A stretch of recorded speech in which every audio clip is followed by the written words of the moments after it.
নষ্ট করেছেন এবং মাদ্রাসা বোর্ড তিনি প্রতিষ্ঠা করেছেন। কওমি মাদ্রাসার স্বীকৃতি তারই সন্তান দিয়েছে, ঠিক কিনা বলি?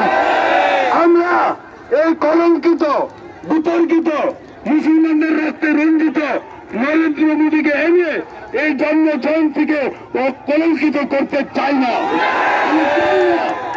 আমরা জোরালোভাবে দাবি জানাচ্ছি, ওই ভারতে যারা মসজিদে আগুন লাগিয়েছে, ভাঙচুর করেছে, শহীদ করেছে, তাদের বিচার না করে মসজিদের শহর ঢাকায় মোদী আসতে পারে না। আল্লাহ পাক আমাদেরকে ইমানি দায়িত্ব পালন করার তৌফিক দান করুন। প্রশাসনের ভাইদেরকে সহযোগিতা করার জন্য ধন্যবাদ জানাচ্ছি।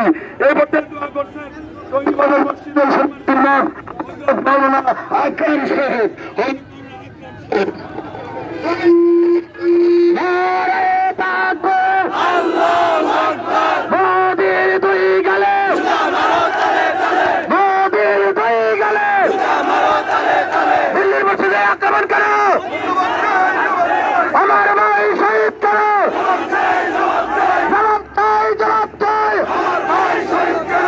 এই পর্যায়ে আপনাদের মাধ্যমে তোমার মাধ্যমে আজকে প্রোগ্রাম শেষ হচ্ছে। আপনারা যারা উপস্থিত হয়েছেন সকলকে সাধারণ এবং দোয়া জানিয়ে বক্তৃতা এবং দোয়ার মাধ্যমে এখন শেষ হচ্ছে।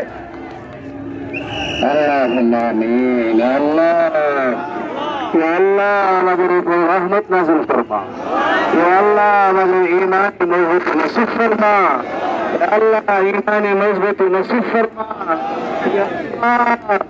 আল্লাহ আমাদের ভাইয়ের আল্লাহ তোমার কাছে চাই। আল্লাহ যারা আক্রমণ করছে আল্লাহ তুমি তাদের বিচার করো। আল্লাহ যারা আক্রমণ করেছে তাদের বিচার করো, যারা দুশ্মন তাদের বিচার করো। আল্লাহ তুমি আমাদের মালিক, আল্লাহ তুমি বিচার করতে পারো, আল্লাহ তুমি সর্বশ্রেষ্ঠ করো, আল্লাহ তুমি সর্বশ্রেষ্ঠ মহান। আল্লাহ আমাদের কবুল করো, আল্লাহ আমাদের এই মেহনত কবুল করবা।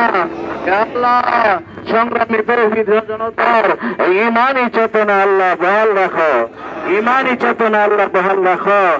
আল্লাহ এই সমস্ত প্রতিবাদে আমাদেরকে তৌফিক দাও, ইমান বাড়াইয়া দাও, ইমানি শক্তি বাড়াইয়া দাও, আমাদের আমলে শক্তি বাড়াইয়া দাও। আল্লাহ রহম ফরমা, আল্লাহ ফজল ফরমা, আল্লাহ করম ফরমা, আল্লাহ তোমার তুফাইলে আমাদের ফরিয়াদ কবুল ফরমা। রহমতিকা ইয়া রহমান। শান্তিপ্রিয় তৌহিদি জনতা, আমাদের ঘরে ফিরে যাব।